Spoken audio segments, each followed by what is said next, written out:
బతికి ఉన్న వాళ్ళు మాత్రం యమతర్పణం చేయకూడదు. తల్లిదండ్రులు ప్రత్యేకించి తండ్రి లేని వాళ్ళు యమతర్పణ చేస్తారు. 3 మార్లు యమధర్మరాజు గారికి నీళ్లు విడిచిపెడతారు. విడిచిపెట్టి 11 నామములతో యమధర్మరాజు గారికి నమస్కారం చేస్తారు. ఆ రోజున ఎవరు దీపావళి అమావాస్య నాటి సూర్యోదయాత్ పూర్వము యమధర్మరాజు కల నమస్కారం చేశారో వాళ్ళ మీద యమపాశము పడకుండా ఆయన అనుగ్రహిస్తాడు. మీకు అందుకే దీపావళి అమావాస్య దగ్గర నుంచి కార్తీక మాస తదియ వరకు యమ సంబంధమైనటువంటి తిథులు నడుస్తాయి. యమధర్మరాజు గారి యొక్క అనుగ్రహం నడుస్తుంది కార్తీక మాసంలో. అసలు మీకు అంత పెద్ద ప్రయోజనాన్ని కార్తీక మాసం ప్రారంభం చేస్తుంది. ఎక్కడొస్తుందో తెలుసా అండి ఈ వైభవం అంతా? కార్తీక మాస శుక్లపక్ష పాడ్యమి నాడు స్నానం చేస్తాం. ఏ స్నానం? కాకి స్నానం కాదు, సమంత్రక స్నానం. గంగే చయుమనే చైవ గోదావరి సరస్వతి అని మంత్రం చెప్పి స్నానం చేస్తాం. వెంటనే విధియ వచ్చిందనుకోండి, ఆ రోజున భాతృ విధియ. యమధర్మరాజు గారికి ఖాళీ ఎక్కడ ఉంటుందండి? ఎంతమందిని పడగొడుతూ ఉండాలి ఆయన? కాబట్టి ఆయన చెల్లెలింటికి వెళ్ళేవాడు కాడు. చెల్లెలంటే ప్రేమే. సూర్యుడి యొక్క కొడుకు యముడు, సూర్యుడి యొక్క కూతురు యమున.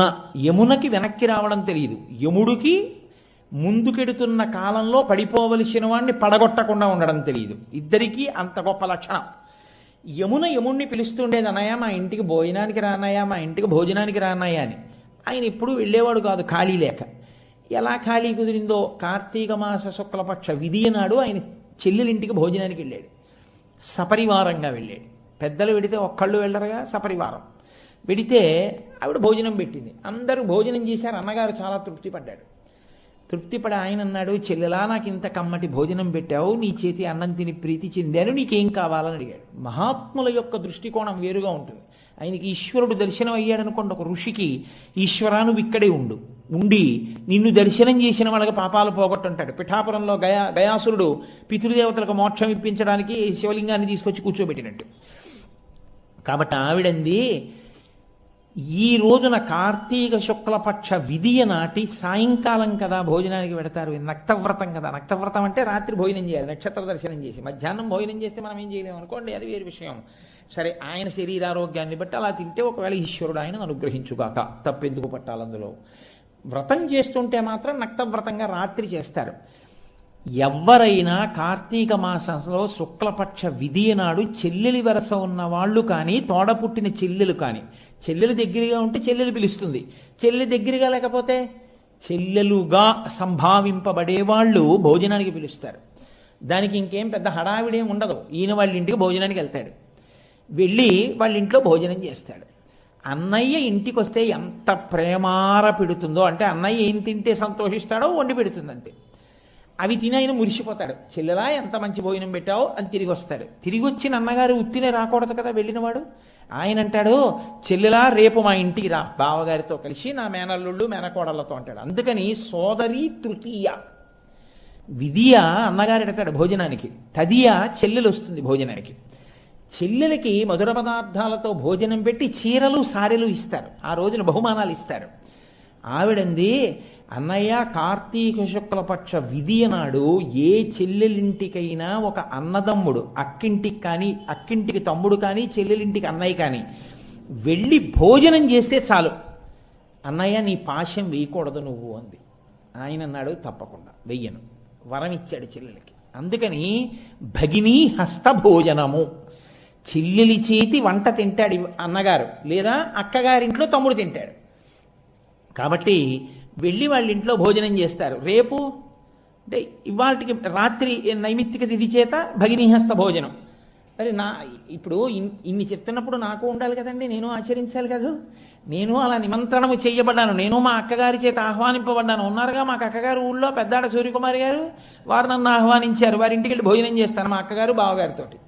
అలాగే మా చెల్లెల్ని మా ఇంటికి పిలిచి చీరలు సారెలు ఇచ్చి పంపిస్తాను. అది సోదరి తృతీయ. ఈ తిథులు దీపావళి అమావాస్య నుంచి కార్తీక మాసంలో వచ్చేటటువంటి తదియ పర్యంతం ఆయుర్దాయాన్ని పెంచుకోవడానికి చాలా తేలికగా అందరూ సంతోషంగా ఆచరించేటటువంటి వ్రత రూపంలో కార్తీక మాసంలో చేర్చబడ్డాయి. అందుకే కార్తీక మాసం అంత గొప్ప నెల. ఇటువంటి నెలలో అసలు పూజ దేనికో తెలుసా అండి? దీపానికే. అందుకే కార్తీక మాసం అంతా గడప బయట 2 దీపాలు. కార్తీక మాసం అంతా ఆవు నీతి దీపం, నువ్వుల నూనె దీపం. ఎందుకు పెడతారో తెలుసా అండి? హృదయస్థానమునందు యముడు చేరుతాడు. ఆయన రక్త ప్రసరణని ఆపుతాట. ఆపితే గుండెపోటు వస్తుంది, జీవి పడిపోతాడు. అలా పడిపోకుండా ఉండాలి అంటే నువ్వుల నూనె దీపం మించి వచ్చేటటువంటి పొగ వాసనకి ఆయన తొలగుతాడు పక్కకి. అది మీకు నేను ఎక్కడో ఒకరోజు ఉపన్యాసంలో చూపిస్తాను. దాన్ని సైంటిఫిక్గా కూడా ప్రూవ్ చేశారు, ఎందుకు మన వాళ్ళు పెట్టిస్తారో నువ్వుల నూనె దీపాన్ని. కాబట్టి ఆ పొగ అంత గొప్ప ప్రయోజనాన్ని చేకూరుస్తుంది.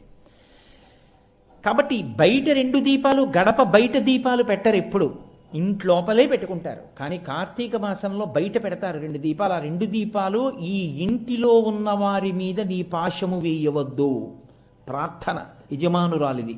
కాబట్టి ఇంటి బయట. లోపల లక్ష్మీ కటాక్ష సిద్ధి కొరకు ప్రార్థనా మందిరంలో సింహాసనం దగ్గర ఒక దీపం వెలుగుతుంది. మనం ఏం చేస్తుంటామంటే దీపావళి అంటే బోల్డ్ దీపాలు ఇంట్లో పెడతాం. అసలు శాస్త్రం ఏముందో తెలుసా అండి? మీ ఇల్లు చిన్నదైతే మీరు అన్ని దీపాలు ఇంట్లో పెట్టవద్దు ఉంది. అది సౌధమై భవంతి అయితే పెట్టాలి. లేకపోతే దీపాలు ఎక్కడ పెట్టాలి? దీపాలు దేవాలయంలో కానీ మఠంలో కానీ పెట్టాలి. ఈ 2 చోట్లే పెట్టాలి. నేను అందుకే మొన్న మా ఇల్లు చిన్నది కనుక నా దీపాలన్నీ పట్టుకెళ్ళి నేను శివాలయంలో పెట్టుకున్నాను. కాబట్టి అలా పెట్టమని చెప్పింది. నేను సందర్భం వచ్చింది కాబట్టి, మీరు ఎదర దాన్ని ఉపాసన చేయడానికి ఉపయుక్తమవుతుంది కాబట్టి చెప్తున్నాను. ఈ దీపమును ఆరాధన చేయడమే కార్తీక మాసంలో అత్యంత ప్రధానం. అందుకే మాఘ దీపం, పుష్య దీపం, పాల్గొన దీపం పేరు లేదు, కార్తీక దీపం అంటారు. కార్తీక దీపం అన్న మాట ఎందుకు వచ్చిందో తెలుసా అండి? ఇంటి యజమానికి రక్షణ చేస్తారు. ప్రమాదకరమైన కాలము నడుస్తూ ఉంటుంది బయట. అంత ప్రమాదకరమైన కాలములో యజమాని రక్షించుకోవడానికి యజమానురాలు 2టిని ఆశ్రయిస్తుంది. 1 దీపము, 2 ఉసిరికాయ. అందుకే మీరు చూడండి, కార్తీక మాసం అంతా ఉసిరి సంబంధమే. ఒకవేళ వాడి ఇంట్లో తిండేమోనని ప్రత్యేకంగా వనభోజనమని ఉసిరి చెట్టు దగ్గరికి తీసుకెడతారు. మళ్ళీ ద్వాదశి తిథి వచ్చినప్పుడు ఉసిరికాయలతో ఉన్న కొమ్మ తెచ్చి ఇంట్లో పెట్టి పూజ చేస్తారు. ఆ ఉసిరి గాలి తగలడం కోసం, ఉసిరి కాయ తినడం కోసం అంత జాగ్రత్తగా ఎందుకు బిగింపు తీసుకొచ్చారో తెలుసా అండి ఋషులు? ఏదైనా కేవలం ఔషధంగా స్వీకరించారు మన ధర్మంలో. ఏదైనా ఈశ్వరానుగ్రహమును ముడివేసి, ఆమ్ల ఉసిరికాయని ఈశ్వర ప్రసాదంగా. అందుకే కార్తీక మాసం వచ్చేటప్పటికి గుత్తులు గుత్తులుగా కాస్తాయి. ఏ ప్రకృతి ప్రమాదకరంగా ఉంటుందో ఆ ప్రకృతి ఆ ప్రమాదాన్ని పోగొట్టుకునే వస్తువుని కూడా మీకు ఇస్తుంది. మీరు దాన్ని ఈశ్వర ప్రసాదంగా స్వీకరించారనుకోండి, అది మరింత అభ్యున్నతి హేతువై కూర్చుంటుంది. కాబట్టి కార్తీక మాసం అంతా తప్పకుండా ఉసిరికాయ పచ్చడి తింటుంటారు ఆదివారములు వినా. అలాగే కార్తీక మాసం అంతా దీపానికి ప్రాధాన్యం. ఈ దీపము పెట్టేటప్పుడు మీరు ఒక విషయాన్ని చాలా జాగ్రత్తగా జ్ఞాపకం పెట్టుకోవాలి. నువ్వు శివాష్టోత్తరం కదయా మొదలుపెట్టావని మీరు అనుకోకండి. నేనేం శివాష్టోత్తరం వదిలిపెట్టాను అనుకోకండి. నేను శివాష్టోత్తరమే చెప్తున్నాను. ఎలా చెప్తున్నానో నేను ముడేసినప్పుడు మీకు అర్థమవుతుంది. దీపం కార్తీక మాసంలో పెడితే కేవలం అది దీపము అని నమస్కారం చెయ్యకూడదు, ఒక మాట చెప్పి నమస్కారం చేయాలి. దామోదరమావాహయామి అనాలి. అంటే దామోదరా నీవు ఈ దీపమునందు ప్రవేశించు. లేదా ఉమాసహిత త్రయంబకం ఆవాహయామి అనాలి. ఉమాసహితుడైనటువంటి త్రయంబకుణ్ణైనా దీపం మీదకి ఆవాహన చెయ్యాలి, దామోదరుణ్ణైనా ఆవాహన చెయ్యాలి. ఏమండి, విష్ణువుకి సహస్రనామాలు ఉన్నాయి కదా, దామోదర అన్న పేరుతోనే ఎందుకు ఆవాహన చెయ్యాలి? శివుడికి సహస్రం ఉందిగా. ఆ పేర్లన్నీ విడిచిపెట్టి ఉమాసహిత త్రయంబకమావాహయామి అన్న మాట అని అక్షతలు ఎందుకు వేయాలి దీపం మీద? అంటే దానికి ఒక పెద్ద రహస్యం ఉంది. శివుడు కేశవుడు 2 కారు. మీరు ఇది చాలా జాగ్రత్తగా గుర్తుపెట్టుకోవలసిన రహస్యం. శివ కేశవ అని 2గా కనపడేటటువంటి పదార్థములు ఒక్కటే. శివస్య హృదయం విష్ణుర్విష్ణోశ్చ హృదయం శివ. శివుని యొక్క హృదయము విష్ణువు అయి ఉంటారు, విష్ణువు యొక్క హృదయము శివుడై ఉంటాడు. ఆయన అనుగ్రహం కలిగే వరకు 2గా కనపడుతుంటారు. ఆయన అనుగ్రహం కలిగితే 2గా ఉన్నవి 1గా మీకు దర్శనం. ఆ అనుగ్రహం కలిగే వరకే. అది అయిందా మీకు అసలు శివకేశవుల మధ్య భేదము గోచరించదు. మీరు ఎంత సంతోషపడిపోతారో ఆ రెండూ కలిసిపోయిన స్వరూపాన్ని మీరు లోపల స్తోత్రం చేయడానికి, లోపల భావన చేయడానికి. మనకి కాంచీపురానికి కేవలం 20 మైళ్ళ దూరం, వెల్లూరు రోడ్లో వెడుతుంటే మీరు కంచి ఇంకా దగ్గరికి వచ్చేస్తోందనగా 20 మైళ్ళ దూరంలో ఎడం చేతి పక్కకు ఒక రోడ్డు ఉంటుంది. ఆ రోడ్లో వెడితే ఒక క్షేత్రం ఉంది. అది తిరుప్పార్కడలి అంటారు. అంటే మనం పాలకడలి అంటాం, తిరుప్పార్కడలి అంటారు. అక్కడ తిరుప్పార్కడలి అన్న క్షేత్రానికి ఉన్నటువంటి వైభవం ఏమిటో తెలుసా అండి? అక్కడ విష్ణువాలయం లేదు, అన్నీ శివాలయాలే. ఒకప్పుడు విష్ణువాలయం లేదు అక్కడ. ఒకానొకప్పుడు పరమ వైష్ణవుడు అనగా విష్ణువు యందు విశేష ప్రీతి కలిగిన వాడు ఇతర రూపములను అంగీకరించలేనటువంటి ఒక భక్తుడు ఆ ఊళ్ళోకి ప్రవేశించాడు. ఆయనకు ఒక నియమం ఉండేది, విష్ణు స్వరూపాన్ని దర్శనం చేస్తే కానీ ఆయన భోజనం చేయడు.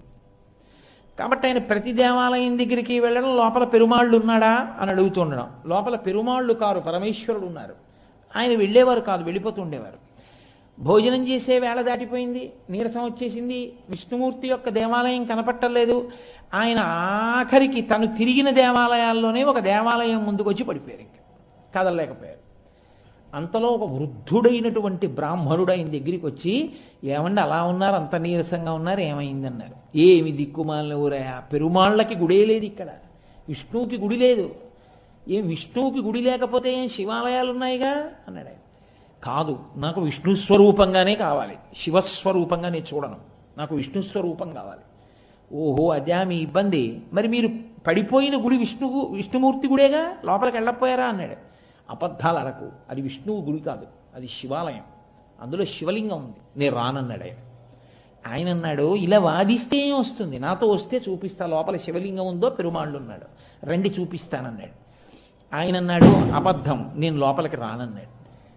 సరే, ఇంతలో ఇద్దరి మధ్య వాదన పెరిగింది. ఆయన అన్నాడు, అబద్ధం అబద్ధం అని బయట కూర్చుంటే ఎలా తెలుస్తుంది, మీకేం కనపడిందో ఏం చూశారో, నాతో రండి నేను చూపిస్తాను, పెరుమాళ్ళు ఉన్నాడో లేదో లోపల. సరే పదండి అన్నారు. ఇద్దరు కలిసి లోపలికి వెళ్ళారు. ఆయన శివలింగాన్ని చూపించి ఎవరున్నారు చూడండి అన్నారు. ఆయన శివలింగం మీద చూసేటప్పటికి చిన్మయం అంటారు, ఇలా పైకి పుటమరించినటువంటి స్వరూపం ఉంటుందే, ఆ బ్రహ్మగారు లేదా అంబ, పీఠం అంబమయం సర్వం శివలింగ చిన్మయం సాకారంచ నిరాకారం నిర్గుణంచ గుణాత్మకం అని ఆ చిన్మయం, ఆ శివలింగం పైకి ఉబికినటువంటి బొడిపే లింగాకృతి కాకుండా ఆ పీఠం మీద శ్రీ మహావిష్ణువు నిలబడి దర్శనమిచ్చారు. అప్పటి నుంచి ఇప్పటి వరకు ఆ దేవాలయం అలాగే ఉంది. హరిహరనాథుడిగా తిక్కన గారికి దర్శనం ఇవ్వలా? ఆయనే శివలింగంలో శ్రీ మహావిష్ణువు ఉన్నటువంటి క్షేత్రం. మీరు ఎప్పుడైనా కాంచీపురం వెడితే, కోటేశ్వరారు అబద్ధాలు చెప్పారనుకోకండి, మీరు కాంచీపురం వెడుతున్నప్పుడు, చిత్తూరు నుంచి కాంచీపురం వెళ్ళేటప్పుడు వెల్లూరు రోడ్డు అంటారు. ఆ వెల్లూరు రోడ్లో వెడుతున్నప్పుడు ఎడం చేతి పక్కకి వెడితే 20 మైళ్ళ దూరంలో ఉంది, తిరుప్పార్కడల్ అంటారు.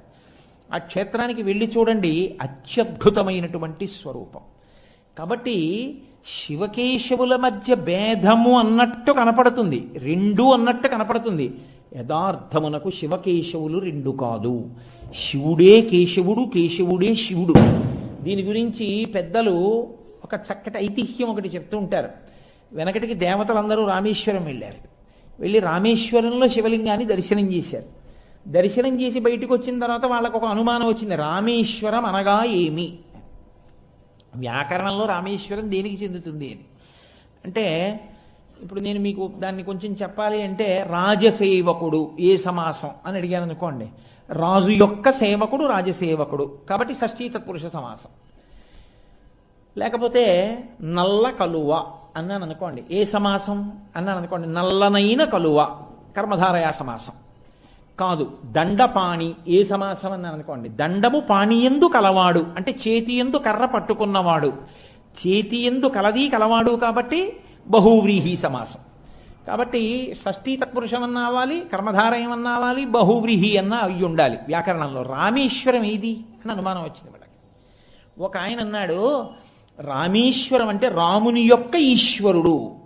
రాముడు ఎవరిని అర్చన చేస్తాడో ఆ శివుడు రాముని యొక్క ఈశ్వరుడు, రామేశ్వరుడు అన్నాడు. కొంతమంది అన్నారు, ఒకటిది రామునికి ఈశ్వరుడు ఏమిటి, రాముడే జగత్ప్రభువు, రామునికి మళ్ళీ ఈశ్వరుడు ఎవరు ఉండరు. కాబట్టి రాముడికి శివుడు ఈశ్వరుడు మేము అంగీకరించమన్నారు. కొంతమంది అన్నారు మీరు అంగీకరించకపోతే ఏమిటి, రాముని యొక్క ఈశ్వరుడే ఆయన అన్నారు. ఈ గొడవంతా ఎందుకు, కైలాసానికి వెళ్ళి శివుడిని అడుగుదాం పదండి అన్నారు. అందరూ కలిసి కైలాసానికి వెళ్ళారు. అయ్యా రామేశ్వరం ఏ సమాసం అని అడిగారు. ఆయన అన్నాడు రాముని ఈశ్వరుడిగా కలవాడు బహువ్రీహి సమాసం. నాకు రాముడు ఈశ్వరుడు, నేను అక్కడ శివలింగంగా ఉంటాను, కానీ నాకు రాముడు ఈశ్వరుడు అన్నాడు. అంటే అయ్యయ్యో అని బయటకు వచ్చేసారు. బయటకు వచ్చేసి శివుని యందు అనురక్తి కలిగిన వాళ్ళు అన్నారు శివుడు జ్ఞాని, కాబట్టి ఆయన ఇప్పుడు తన గొప్ప చెప్పడం, కాబట్టి ఆయన అలా అన్నాడన్నీ ఉట్టిది. నిజానికి రాముడు ఈశ్వరుడిగా కలవాడు కాడు, రాముని యొక్క ఈశ్వరుడు. షష్ఠీ తత్పురుషమే కరెక్ట్, బహువ్రీహి కాదు. ఆయన అలా అన్నాడంతే అన్నారు. సరే ఈ గొడవ ఎందుకు, వైకుంఠానికి వెళ్ళి విష్ణువుని అడుగుదాం, రాముడు విష్ణువు కదా ఆయన అడుగుదాం అని వైకుంఠానికి వెళ్ళాడు. అయ్యా అది షష్ఠీ తత్పురుషమా బహువ్రీహియా అంటే శ్రీ మహావిష్ణువు అన్నారు. ఆయన అలాగే అంటారు, శివుడు పెద్ద ఆయన గౌరవం, కానీ అసలు నిజం నేను చెప్తున్నాను, రాముని యొక్క ఈశ్వరుడు నాకు ఈశ్వరుడు ఆయనే, కాబట్టి ఆయనే నాకు ఈశ్వరుడు అన్నారు. శివకేశవులకు వ్యాకరణం తెలియదా ఏమి, ఇద్దరు ఓ గురువు గారి దగ్గర చదువుకోలేదా? ఇదెక్కడ గొడవ, ఆయనేమో రాముని ఈశ్వరుడిగా కలిగిన వాడిని అంటాడు, ఈయనేమో రాముని యొక్క ఈశ్వరుడు అంటాడు. ఈయన షష్ఠీ తత్పురుషం అంటాడు, ఆయన బహువ్రీహి అంటాడు. ఏది అసలు నిజం? 4 తలకాయలు ఉన్నవాడు ఒక ఆయన ఉన్నాడుగా, సృష్టి చేసేవాడు, 4 ముఖాలతో వేదం చెప్పేవాడు, ఆయన అడుగుదాం, గొడవ వదిలిపోతుంది. ఆయన తప్పు చెప్పడుగా, కాబట్టి ఆయన దగ్గరికి వెళ్ళారు.